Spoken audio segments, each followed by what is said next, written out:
Hey everyone out there in YouTube land, Dan here from GeekCast Radio, doing another one of my comic book haul videos where I go through my recent pickups from this week's comics, give you a little bit of why I picked them up, and many of these I will dive deeper in full videos to give you more of a full review. Most of these books I have not yet read yet. I'm going to start with some books I picked up from the dollar bin, starting with Black issue number 6. I own issues 1 and 2, and I was trying to collect the rest of the series. I've read the entire series, just don't own all the physical comics yet. So this was in the dollar bin. It's the final issue, and I thought I'd pick it up and try to get the rest later. I've really enjoyed the series. It's about a world in which only Black people have superpowers and the impact that has on society. So Black Masters usually has a lot of great stuff out there. I believe this started as a Kickstarter, and then they decided and they published it, but hopefully you'll be able to find the rest of that series as well. Another book I found was The Mighty Thor. Trying to collect as many. Thor is one of those comics I try to collect a lot of. I stopped collecting very physical comics for some time, so I'm going back and trying to find the ones I can, and this was there, and it was in pretty good condition, so I would pick this up. I did check to see if the digital code was still good, but unfortunately it was expired. So now let's get to this week's book, starting again with Marvel and getting into Venom number 2. I have a full review of Venom number 1 that you can watch, and I really enjoyed the first issue. I'm not a huge Venom fan, but it really turned me around. I'm a little apprehensive regarding the idea of retconning the entire history of Venom and going into that, and because often that leads to a book that spins his wheels, and eventually that history will then be turned away and started over again. But I trust Donny Cates. Ryan Stegman's art's been fantastic, and just picking out a page here. Let's see. I mean, I do like the cover as well. I mean, it's always been really good. So this is the first time he's not inked himself, and I enjoyed how it worked in the first issue. So we'll see how it goes here. But I'm really liking the series, so I'm going to keep continuing with it. And I didn't add the first issue to my pull, but after I enjoyed the first issue, I'll be getting it until I don't like it anymore. Next up is Exiles number 4. Man, this series I feel like it just started last month, and now it's already on issue 4. I'm a huge fan of the Exiles comic. It was one of the big comics that got me back in the comics in the early 2000s. I own a lot of it, not all of it. So anytime there's a new Exiles book, I stuck with it for far too long. I stuck with it even when Claremont came on to the Exiles and ended up making the new Exiles, and it just wasn't very good. This has been Saladin Amand and Javier Rodriguez, and I really enjoyed what they've done. It's just a fun book. It's a reality hopping book where all these characters are from different realities. There's been this the Galactus-esque type of character that's been eating actual dimensions, and they've been running away from him. And it's kind of funny that we see the Blackbeard thing that was first established in early Fantastic Four. And I was actually reading the first volume of Fantastic Four on Comixology, and I was like, you know what? We need more Thing as a pirate. We need to go back to that. And now a few months later, it's actually happening. So very serendipitous, I guess, that occurred. But it's been a fun book. I know some people have been kind of down on it because, why is there a cartoon Wolverine? That's kind of weird. And I get it, but it's actually been kind of fun seeing a Wolverine that is everything the opposite of Wolverine, more kid-friendly. He's not as courageous. He gets scared. He doesn't know what death is. So there's this kid cartoon in a regular world, and I thought it's been kind of fun. And I'm really enjoying all the different characters. And that's one of the coolest things about Exiles to me from the beginning was each issue, you never really knew what you're going to get because it's a new universe with different concepts. Like if you love the what if from Marvel, what if, Iron Man lost the Civil War, what if the Rogue got the Mjolnir? This is a perfect book for that because it also touches upon, at least it did previously, a lot of classic Marvel universes like Days of Future Past, Future Imperfect. I don't know if this series will do that. So far it hasn't, which has been fine. But this is the same Blink that was originally in that Blink series. She's been continuing, one of the last remaining characters that was created in Age of Apocalypse that's still around to this day. Also from Marvel, we have a new number 1 as their Marvel Fresh Start continues with Thor number 1, and I'll be doing a full review on this as I have with all the Marvel Fresh Start titles, giving you my thoughts and opinions on them.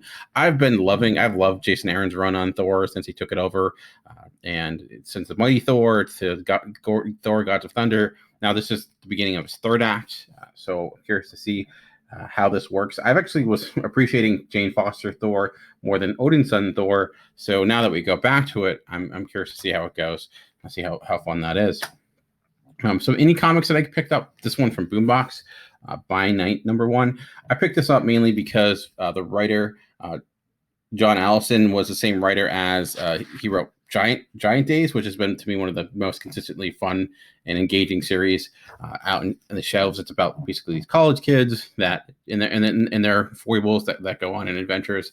This is, I don't know a lot about it. I just know that they're aspiring filmmakers and they stumble upon some sort of other dimension. But I know the artist, she's relatively new. She's mostly done, I think, some Adventures Time stuff for Boom. But I'm excited to jump into that, see how it is. A good all ages book. Boombox usually puts out pretty good stuff, especially for all ages comics. Along the world of DC, we have Man of Steel #3. I enjoyed the first issue. I did a full review on it. I didn't do a second review on issue #2. I might do one with issue 2 and 3 together. Issue 2 was more of a, I did not like that one nearly as much. It felt comprehensive wise, it was really lacking to me. It was kind of all over the place. We'll see with issue 3 where we're going. It's really just establishing, where Brian Michael Bendis will be taking Superman. So it feels like a little bit that it's just sputtering and not really going anywhere.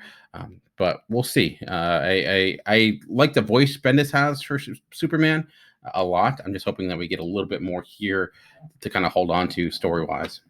Also this week came out Mr. Miracle, and actually picked up the last 2 issues of Mr. Miracle, both Mr. Miracle 8, 7, and 8, or 8 and 9. 8 and 9. Issue 9 here, and issue 8 here. So I guess I should do it the other way. But these are both, I think, the variant covers.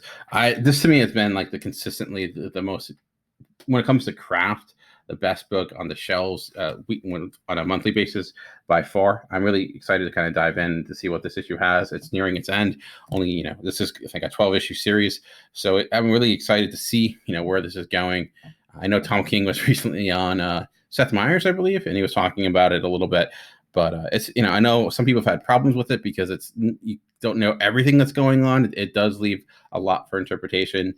But I really loved how it's taking the insanity of the New Gods and entering in a lot of mundanity of relative normal life and how that's functioned. And certainly I think Tom King's connection to things like the CIA and taking like the idea of fighting terrorists and then going back to live everyday life, and just the disconnect that occurs there is certainly bleeding through to this. And Mitch Gerard's art, like he was an artist I've always liked what he did with Sheriff of Babylon.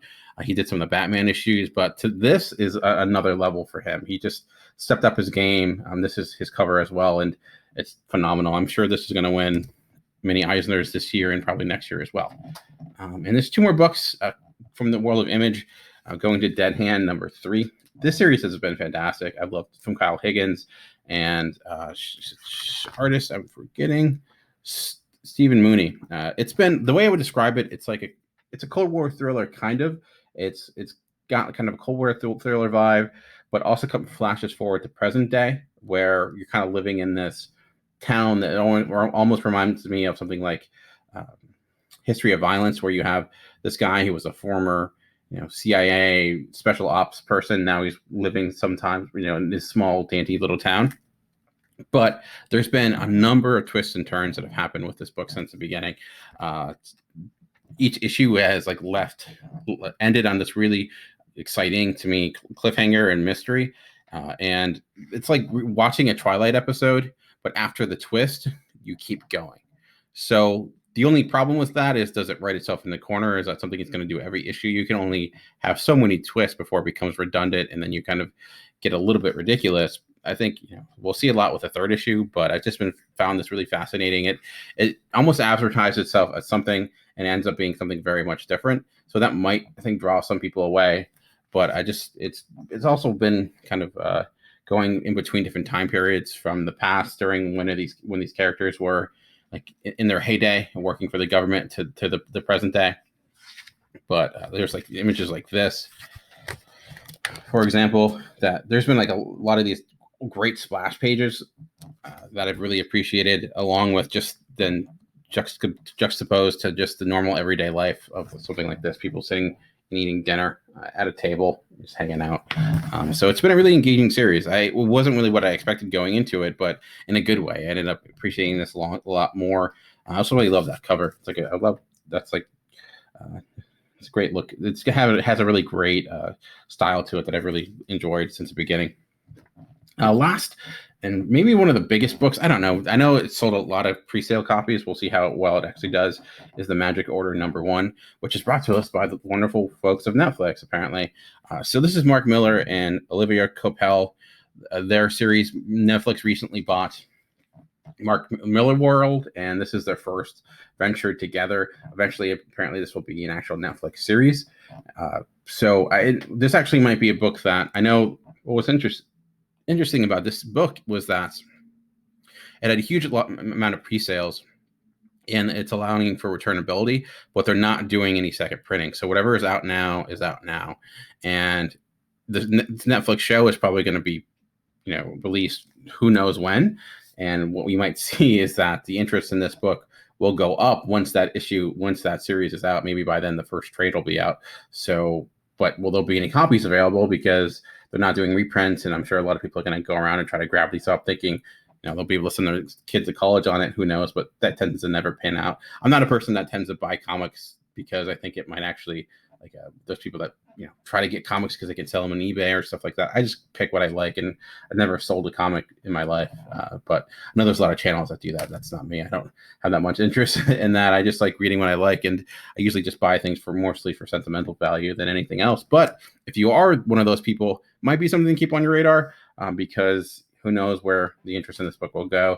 My question is it going to be any good? And it all depends to me which Mark Millar shows up. If it's the Mark Millar that made Jupiter's Legacy and Huck, which were a series I really liked. At least I really liked Huck at the beginning. It got a little weird by the end, but it was, to me, a much more mature Mark Millar. I keep calling him Mark Millar. Mark Millar.